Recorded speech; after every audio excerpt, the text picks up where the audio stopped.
ఆనాడు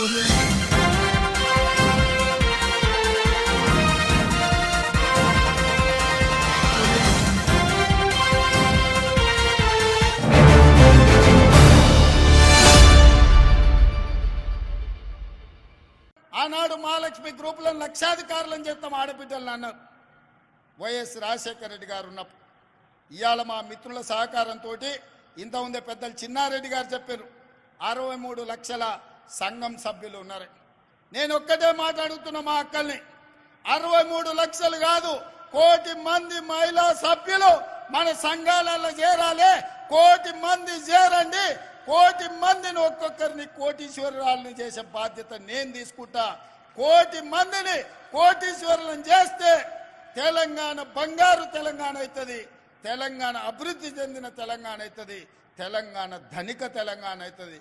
ప్రతి ఆడబిడ్డ కోటీశ్వరరాలు అయినప్పుడు పిల్లల్ని డాక్టర్లు, లాయర్లు, ఐఏఎస్లు, ఐపీఎస్లుగా చదివిపించుకుంటారు. ఆత్మ గౌరవంతో కుటుంబాన్ని నడిపిస్తారు.